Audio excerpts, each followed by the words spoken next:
Hi everybody, welcome back to another video. Hope you all are doing good and well. If you are brand new here, my name is Nikki, and in today's video, we're going to be talking about all the manicures I wore for spooky season. Now, you will notice that I have not filmed a monthly manicure video since this time last year.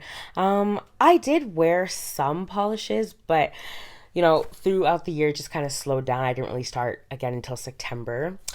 So we are starting with my favorite month, October, because I did wear a lot of polishes that I really loved. Except for the first manicure, I'm going back and forth if I liked it or not. I don't even have a swatch picture to show you guys, but I do have some for the rest. So let's just get into this video. First one I wore is ILNP's Jinx. I did put this one on my Halloween rack about 2 years ago now, so I finally got it on. So while I did wear Island Pea's Bitten in September and I loved it, I was having high hopes for this one, but the flakies just didn't come out as much as I wanted them to. It could be just maybe because I was rushing to apply this. It's funny because I was deciding whether I was liking it or not, and then a week went by and it was still on my nails. So I was like, I think you like it, Nikki. But I don't have a swatch picture to show you guys, but I do want to wear this one again. It's purple, so I feel like purple is like good for any time of the year, and it's a jelly and a flaky. It's really gorgeous in the bottle, but I feel like I need to wear it in 3 coats on my nails to appreciate it because I only did it in 2. So maybe that was my bad. Probably was. But anyway, I'm still on the fence about this one, but it is a really gorgeous purple flaky. So that was Island Pea's Jinx. Second polish we're talking about is my pedicure for the entire month. This is Lemming Lacquers All I Really Want. This is a gorgeous shimmery sapphire blue. It almost kind of has this metallic glassy look on your toes. I have to get this on my nails. I put it on my Halloween rack with every intention of wearing it as a full manicure, but that didn't happen with this one. But I really did love it. It was perfect for the month. I feel like it was definitely a great pick for October, and yeah, I definitely have to get this one as a full manicure because it really was gorgeous on my toes. Third up, we have Polish for Days Ghost Hosts, and oh boy. Although this one chipped after 2 days, I loved it on my nails. It felt like my fingertips were just fiery flames. This was really outstanding.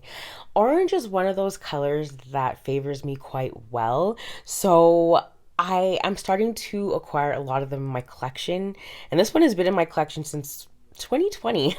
So it's been a while, but it does have a pretty good fill line because I'm not the only one that has used it. I especially loved the pink flakies in there, these hot pink flakies contrasting with the orange flakies and the yellow flakies. This was just awesome.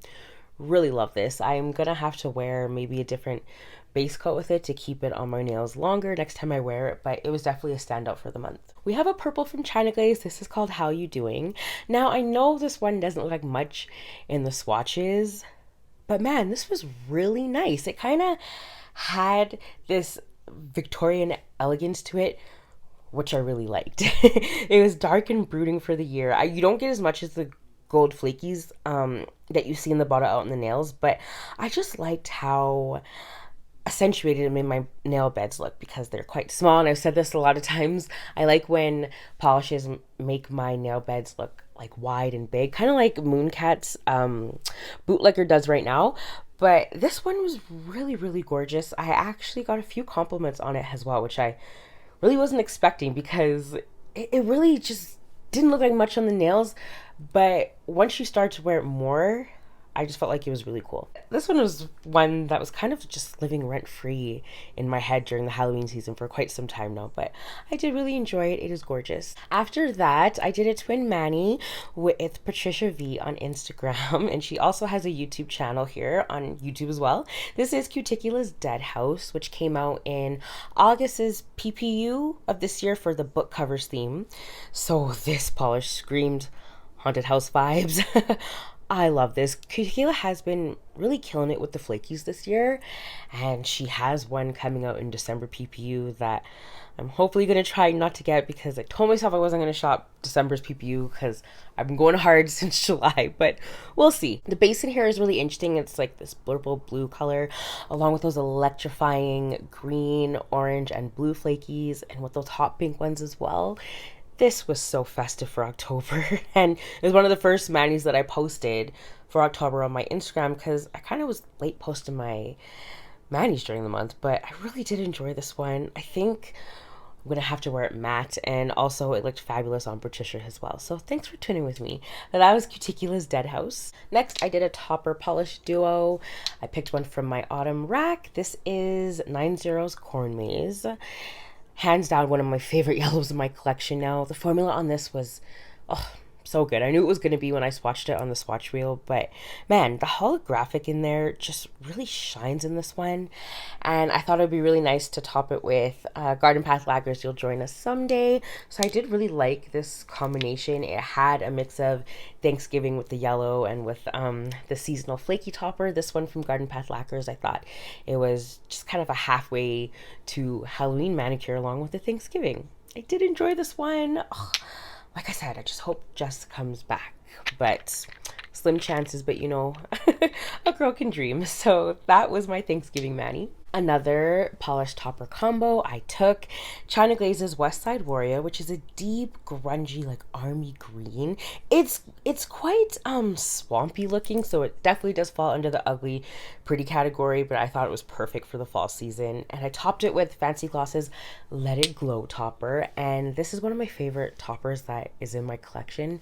I've used it for the first time this year, so you will see the other one of my favorites for this year, but I thought this combo was like a nice, ugly, pretty kind of vibe. And I got the idea from one of Caroline's videos at Wildflower Lacquer. She hauled her ILNP Designs haul, and there was one in there called Toad, something about a toad. But anyway, it had this exact base color with a blue shimmer, but when she swatched it, the blue shimmer didn't come out as well. So I knew the blue shimmer in this one is very, very prominent. So I really enjoyed this manicure. It looked amazing in the sun, and this is such an interesting topper to play with because I see so many polishes come out with blue shimmers in them. So I got this topper in mind of kind of just replicating that so I could spend less money on polish, and you know, it's working out pretty well for me. So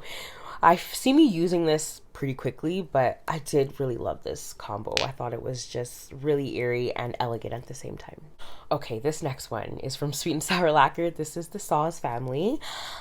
This polish really shocked me. I didn't expect to love this red as much as I did, mostly because when I did swatch it on my swatch wheel, the components in here were kind of subdued in the base, so I felt like the same thing was going to happen on my nails, which it did, but it gave me this really clotted blood eerie look that I just loved.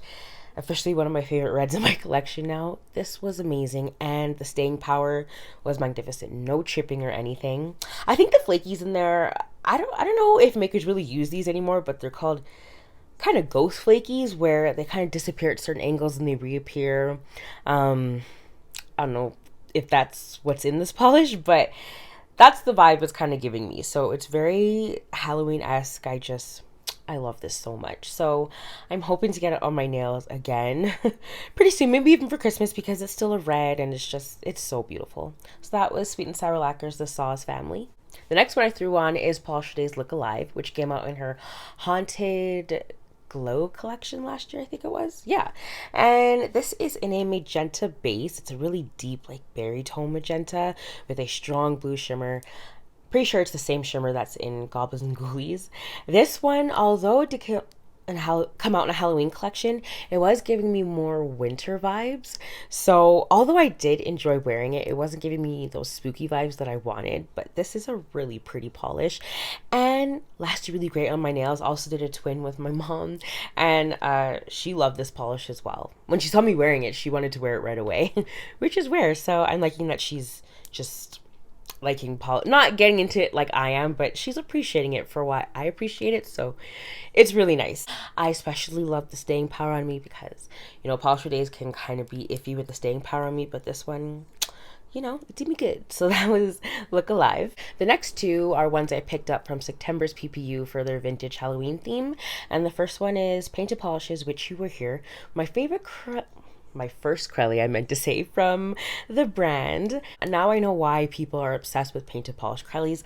The formula, definitely a one coater, but has a roll. I added two, and I really did love how festive this was. It was kind of like a palette cleanser from all the colorfulness I was wearing previous to this one. Although I only wore it for about 2 days because I really wanted to get to other polishes, but this was really festive for this year. It was between this one and KB Shimmer's That's the Spirit. Although I did love the glitter combination in KB Shimmers, I did like that this one had the addition of the just being miniature, and with the addition of the green and the purple flakies too, or glitters I should say, which just makes it more Halloween-esque. So I love this one. So that was Witch You Were Here by Painted Polish. I wore my second ever Alchemy lacquer.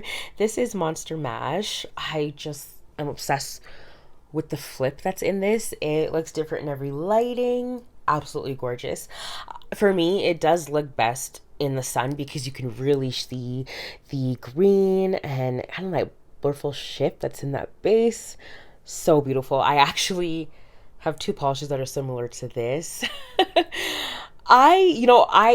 It's so funny when it comes to a comparison video that I have coming up for you guys. I'm not buying as many similar polishes as I think. So I feel like I won't destash them. So I'll have that same color one if I ever run out of a bottle of nail polish. I don't ever see that happening, but you never know. But I really did love this one. The shifts in here were beautiful, and as I said before, my favorite way to look at it was in the sun. But even when it's not in natural lighting, it's still really brooding and eerie for this time. So that was Alchemy Lacquer's Monster Mash. Next is definitely my favorite for the month.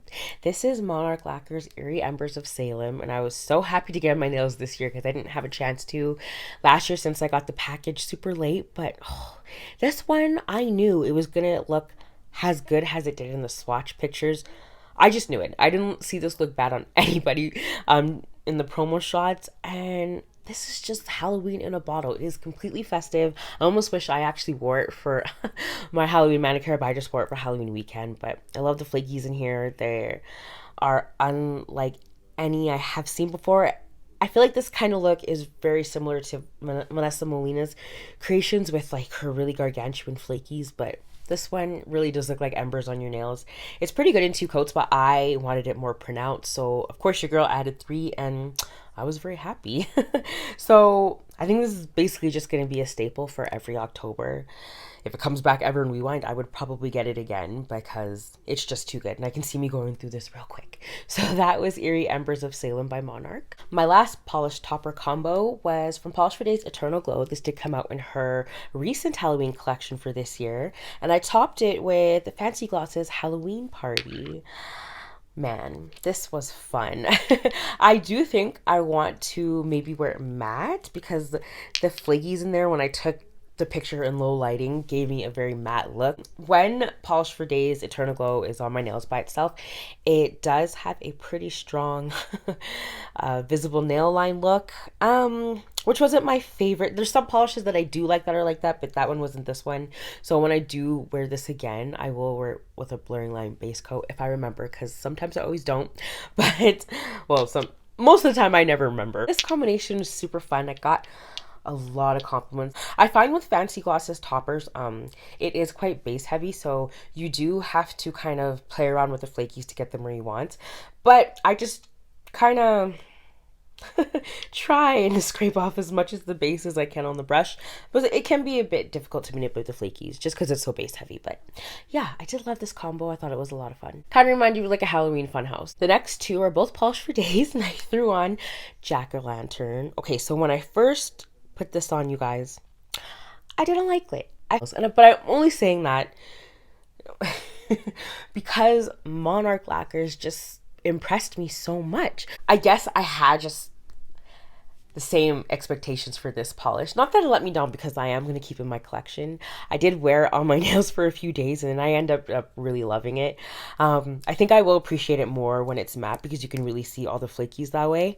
But either way, this polish is really fun. It's coveted for a reason. It is really pretty. I just wish I loved it as much as I loved Monarchs, but it's still a really gorgeous and festive polish. And the last one I wore for Halloween Day is Goblins and Ghoulies.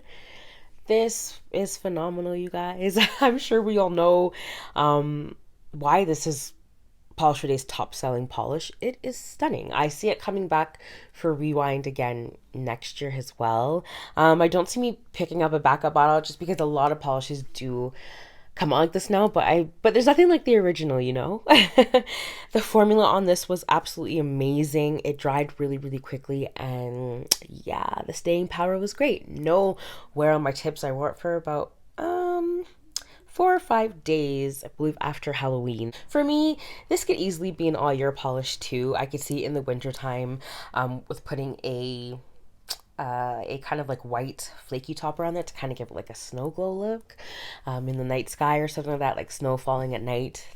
Totally could be a winter polish, but it is a Halloween fall polish. But to me, it's a every time of the year polish. This is just too good to only wear during spooky season. So, oh, so beautiful, and I'm so happy that I have it in my collection because I actually almost passed this up when it first came out. I thought I had something in my collection like it, but I definitely have nothing like this in my collection. It's well loved for a reason. So that was Polish for Days, Goblins and Ghoulies. Alright guys, that was it for this monthly mani video. I think I will go into full swing with showing my full manicure videos from here on out, because I did work quite a few for November too. Anyways, you guys, thanks so much for watching. If you stayed to the end, I appreciate it, and I'll see you in my next one. Take care.